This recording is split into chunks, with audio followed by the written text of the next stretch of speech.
Aqui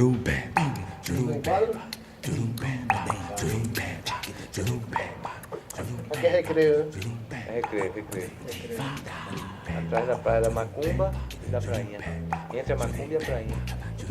Praia da Macumba e Praia da Prainha. Gostou? Gostei, muito obrigado por me receber mais uma vez. Oxe, massa, velho.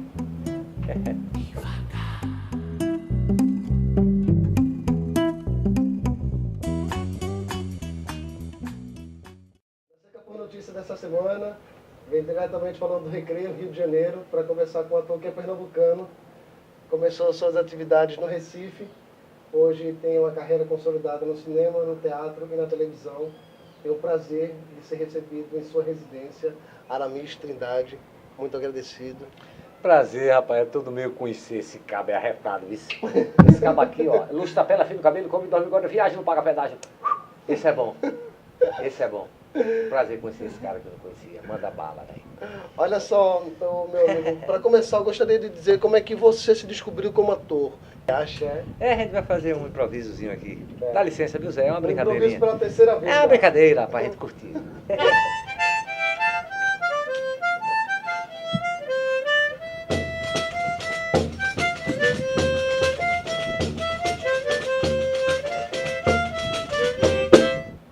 Eu sou de 65, então em 78, né, tinha uns 13 aninhos, lá na Nova Jerusalém, que meu pai era sócio fundador e diretor jurídico lá, o velho Boris Trindade, que está aí na ativa aí, no mundo jurídico aí. E aí, eu meio que acompanhei a construção daquele teatro ali, né, inspirei aquela atmosfera ali, artística absurda, né, grandiosa. E aí tinha um cenáriozinho da ceia. Tem dois cenários da ceia, tem um novo, mas ainda tem um prédio que eles mantêm lá, é uma ceia antiga, porque fizeram um prédio novo para facilitar o trajeto do alto, né, o teatro de alto, de Chico e tal. Mas ainda no prédio da ceia antiga, que a gente chama ceia antiga, aí tem um gramado lá atrás, tinha um espaçozinho, aí tinha um cirquinho lá, era o Circo Brasinha, de Robinho, de Pascoal, de Churuca. Churuca era bailarina, Churuca e Nena. Vou contar nesse romance a história de Romeu, a sua curta existência e tudo que padeceu. Essa foi a história mais tocante que a minha pena já escreveu. É uma história conhecida em quase toda a nação. No teatro e no cinema tem causado sensação, deixando amargas lembranças no mais brutal coração. Eita, e o que sofreu Julieta? Quem como eu já tem lido todo o seu padecimento, como ele foi acontecido, depois de 6, 7 anos ainda não foi esquecido. Eu vi o Cirquinho e Pascoal de palhaço, Robinho de apresentador, Churuca de bailarina. E eu fiquei louco, comecei a trabalhar, meio que brincando, mas já era um instinto de responsabilidade, assim, com o passar do tempo, com 14, com 15 anos, porque eu só queria ser artista, não clown em si, mas assim, né, já começava a teatrar, já em 79, 80, já pelo Recife. E uma preocupação, né, porque eu sabia que queria ser ator, né, e tal. Mas de 70 é um trabalho de formiguinha danado, viu? Você saiu de Nova Jerusalém, lá de você é natural De de Brega? Recife, de Recife. Ia mais lá nos finais de semana, né, porque conta de viajar pro final de semana, tendo um sítiozinho lá dos meus pais e tal. Na época eles construindo lá, né, eram sócios do Plínio, da Diva, do Luiz Mendonça, a Sociedade Teatral de Fazenda Nova, acho que na época eram 7, 8 sócios, Vitor Moreira. Então meu pai era sócio fundador e diretor jurídico, então eu acompanhei a construção, ia muito lá. Mas eu sou de Recife, né, natural de Recife. E depois, meu pai, mesmo nesse mundo, meu pai é criminalista, como sempre foi, mas ele sempre teve esse mundo artístico dele também, sabe? E ele teve uma companhia nos anos 80 de teatro convencional em Recife, sozinho, sem sócios, né? Depois entrou Paulo Baixinho como sócio, Paulo de Castro, uma época, Aquários Produções. Sim. Acho que de 78 a 88, foram uma década, assim, mas um trabalho seríssimo, assim, com artistas contratados, com carteira assinada, 13º salário. E era um teatro de repertório, 3, 4 peças por ano. Mas assim. nesse momento você já tinha uma carreira consolidada, né?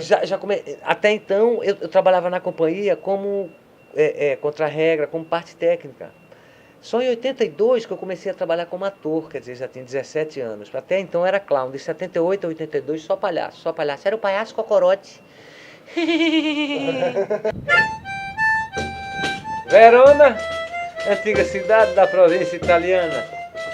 Ela foi o berço dos Capuletos, aquela raça tirana, inimiga dos Montecchios, família honesta e humana. E o Duque de Capuleto, que tinha grande poder, iria ao Conde Montecchi aniquilar e vencer. Eu passei a me descobrir desde 78 mesmo, aos 13 anos, quando eu vi o circo, assim, foi muito forte, assim, na época, né? Então, desde pequeno, eu já sabia que era artista, assim. Os dois viviam sonhando ver um ao outro morrer. Eita! Ali tudo era desgosto, intriga, rivalidade. Um dia corre a notícia que era o começo da grande fatalidade. Depois Quando você estava fazendo o teatro na região metropolitana do Recife, você trabalhou com quais principais diretores na época? Eu trabalhei muito com o Zé Pimentel, várias peças, assim. Aurora da Minha Vida foi a minha primeira peça, 82, depois 83. Depois fizemos Foi Bom Meu Bem, de um autor carioca, Luiz Alberto de Abreu. Tudo com produção da Aquários Produções. Depois fiz As Tias de Aguinaldo Silva e Doc Comparato, As Tias, com direção de Guilherme Coelho. Depois trabalhei com Milton Bacarelli, que foi diretor na Federal um tempo. Uma peça Milô Fernandes, chamada E trabalhei... Nossa, foi muita peça. Depois uma sequência bacana com Ariano, com Romero Andrade Lima, com Braulio Tavares, fazia uns programas que eram meio peças filmadas, assim, sabe? Então foi muito teatro, muito curto. Aí na galera de cinema eu comecei nos anos já 86 com Paulo Caldas e Lírio Ferreira fazendo as curtinhas metragens dele. Paulo tinha um curtinha-metragem, eu fui ator, eu e Fernando Spencer, do filme chamado Fernando Spencer. O Bandido da Sétima Luz, sobre um traficante de imagens.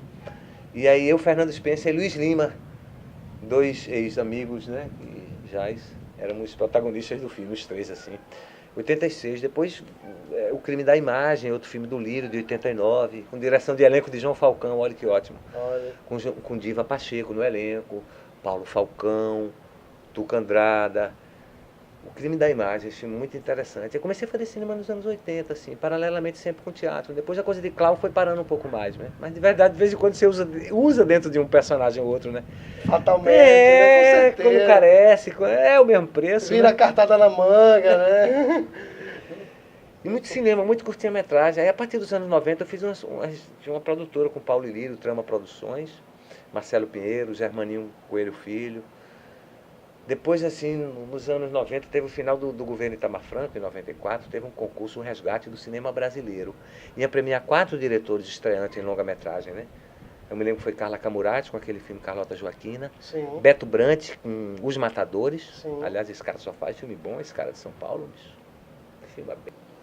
Romeu tinha 4 anos quando veio um pelotão, mandado por Capuleto por uma cruel traição. Nesse mesmo dia foi seu pai Montecchio trancado numa prisão.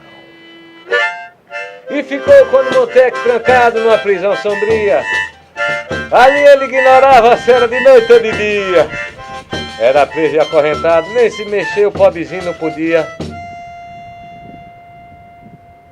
E teve o Baile Perfumado, era o 4º diretor premiado com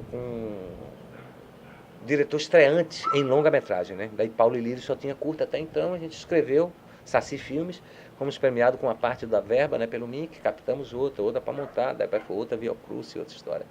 Aí comecei a cinemar, aí foi tudo junto, né? Teatro, cinema, TV, teatro, cinema, TV. Faz um, faz outro, né? A partir de que momento na sua carreira... Acaba com 4 filhos, tem que correr muito. Nessa hora sai do verso e voa a prosa para dizer que para sua tortura ainda maior, Capuleto assassina a esposa do preso na frente de Romeu criança. Aí, tendo praticado a tamanha barbaridade, Capuleto foi para casa. Quando ele chegou à cidade, ele deu ordem para que Montecchio fosse posto em liberdade. E Montecchio, desesperado, foi naquela prisão, dando uma mão pro filho e com um punhal na outra mão. Ele foi chorar a sua sorte sozinho na solidão. O personagem que foi o mais marcante de toda a sua trajetória, tem isso para você? É assim, o pessoal fala que a voz do povo é a voz de Deus, né? Assim, isso é muito forte isso, né? Eu acho que o Cabo 70 no Alto da Compadecida é muito marcante. Uma vez eu estava comentando assim, a gente tem a MPB, né, que é a música popular brasileira, e o Alto da Compadecida não deixa de ser um CPB, Cinema Popular Brasileiro. Assim, Com certeza. por todas as idades, todas as faixas etárias, né? Um filme, uma comédia, é muito talento junto, né? Ariano Suassuna, acho que Ariano escreveu, tinha menos de 30 anos de idade essa peça. Aí junta com um cara como o Gué, um elenco desse, uma estrutura como a empresa para montar, né? O Visconde de Sabugosa foi muito importante também. Tem uma geração que me conhece ainda, assim. Foram quantos anos fazendo Visconde eu fiz 2 anos. Foi uma temporada curta, mas foi forte. É um personagem muito marcante. Forte, né? Sabe, de vez em quando eu faço a voz, sabe, alguém ainda se lembra da Dona Benta, sabe, Marquesa? Só que tinha o nariz aplicado. Que ajudava aqui, também na formação da uma voz. composição, tal. Um misto de boneco de milho, um misto de gente, de pessoa, né? Muito interessante, né? 16 anos se passaram. Romeu via sempre o pai muito triste a suspirar, mas o filho no seu segredo muito triste não podia penetrar. Como o pai nunca se abria, Romeu não quis perguntar, mas aí quando o Conde achou que o filho era capaz de razão e para vingança podia tomar uma decisão. A carreira que você tem hoje foi a carreira que você projetou quando você iniciou a sua caminhada? Nada, eu ia fazendo, ia trabalhando, ia trabalhando, sempre preocupado. Porque na época, Recife teve épocas assim no cinema, na época dos anos 20, né, aquele ciclo do cinema, J. Soares, Almir Esteves, Ari Severo, Gentil Ruiz, aquele foi um ciclo bacana. Teve outro ciclo importante nos anos 80 do Super 8, aí Fernando Spencer, Jomar Muniz de Brito, né? O maravilhoso Jomar, né, bicho? Nossa! Patrimônio vivo. Que homem arretado, cara, nossa! Mas na minha época, assim, anos 80, depois veio aquela coisa anos 90, a Embrafilme, Collor deu aquela quebrada, até vir Baile Perfumado, meio que a retomada na época do cinema nacional e dessa carga de novo, né? E na época a televisão lá não tinha núcleo de teledramaturgia, que eu queria ser ator, né, cara? Eu queria trabalhar... Eu já queria me manter ator, trabalhando com outros veículos também, com cinema, com TV. E lá só tinha mais essa coisa mais forte, era teatro, ainda bem, né, que foi a base, assim. Chamou secretamente e fez-lhe a comunicação. Meu filho, preste toda atenção, o Duque de Capuleto tem a nossa maldição, pois a tua mãe matou sem ter compaixão. No outro dia, Romeu, com um amigo dedicado, viajou para Verona e o castelo do Ducado e dizia pro amigo que o amigo seria vingado. Esse amigo de quem falam e que ia com Romeu, junto com ele se criara, junto com ele cresceu. Eram como 2 irmãos, Mercúcio era o nome seu. No dia que os 2 chegaram lá nas terras do Ducado, o aniversário da filha do Duque era celebrado. O castelo estava em festa, ricamente embandeirado. Romeu satou do cavalo e combinou com um amigo, entraram lá disfarçado naquele castelo antigo, pois ambos eram valentes e não fugiam do perigo. Os que estavam na festa tinham ido mascarados assim, fizeram lá os 2 no castelo do Ducado. Nessa hora, cada quente, rapaz, que improviso, rapaz, como diz o seu Valença, rapaz, colega, isso é um rock, porque o rock é um repente e o repente é um rock. Rapaz, e a pitada do estrangeiro eu boto só pra envenenar. É Ariano Suassuna, é o seu Valença, é o Nordeste, né? Isso é um caba bom, bicho, que prazer te conhecer, esse caba aqui é arretado, que eu não conhecia. Do Pernambuco, da cana caiana, dos olhos de Holanda, cheirando a banguê. Quem me vida severina, moer na usina, moer. Já vem do ciclo de açúcar, fizemos cópias mal feitas, ultrapassadas receitas, agimos como devemos. Eu fui falar em Alceu, aí falei um poema dele, chamado Saudade de Pernambuco, de 79. Alceu escreveu esse aí em Paris. Na varanda, sem ter nada pra fazer. Axé. Eu sempre tenho a honra de terminar a entrevista recebendo uma poesia tão bonita de um artista tão grandioso como você é. É isso, a entrevistada dessa semana, Aramis Trindade, na Cega por Notícia, informação, gera conhecimento até a próxima semana, se Deus quiser. Obrigado, viu? Axé. Obrigado. Você é um grande ser humano. Obrigado. Obrigado por esse Você momento. também, você é massa. É grandão mesmo, você é massa. Axé.